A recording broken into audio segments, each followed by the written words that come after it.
They're the tricksters of the game. They bowl slower than the fast bowlers, but they use their fingers and wrist to make the ball spin. Spin, so they're making the ball curve in the air like a curveball in baseball. It's a bit different. Spin bowling is all about what happens after the ball bounces. The spin makes it turn sharply, either towards or away from the batter. Oh, so they're using the bounce to create these unpredictable movements. That's cool. Right. And a good spinner has a whole arsenal of different deliveries, each with its own spin and movement. Sounds like a batter's worst nightmare. It can be, especially later in a match when the pitch starts to wear down and get a bit uneven. Spinners can really exploit those inconsistencies. So they're using the condition of the pitch to their advantage. You got it. Makes things even more challenging for the batter. Cricket is so layered. It's incredible. And we haven't even talked about the fielders yet. They must play a huge role too, right? Absolutely. We've got the slips, but there are fielders all around the ground, each one with a specific name and a specific job. Like what? Well, you've got those close-in fielders like silly mid-off and silly point. Wait, silly mid-off. What's so silly about it? The names might sound a bit funny, but trust me, those are serious positions.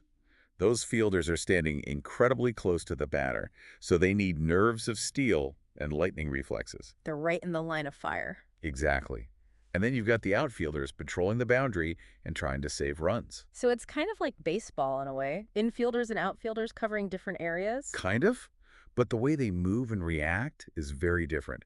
And just like in baseball, a great catch or a perfect throw from the outfield can totally change the course of a match. It's amazing how every single player on the field has a specific role to play. That's what makes cricket such a team sport.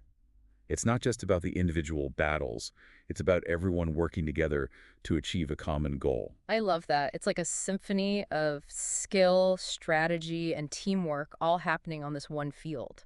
And it's not just about what happens on the field either, right? Cricket has this whole cultural side to it. Oh, absolutely. It's more than just a sport in so many countries. Yeah. It's a way of life. I've heard stories about cricket matches bringing entire countries to a standstill. It's true. Especially in places like India, Australia, England, cricket is woven into their culture, their identity. Wow, it's like a Super Bowl times 1,000. Yeah. And that cultural impact, it goes beyond just the fans, right? Definitely. Cricket has inspired writers, artists, even musicians. Think about it. You've got books like C.L.R. James' Beyond a Boundary, one of the most celebrated sports books of all time. So it's inspiring serious literature. Oh, yeah. James uses cricket as a way to explore social and political issues. It's a deep dive into history and culture. Cricket as a lens for understanding the world. That's powerful. And visually, you've got amazing paintings like Kent versus Lancashire and the cricketers capturing those iconic moments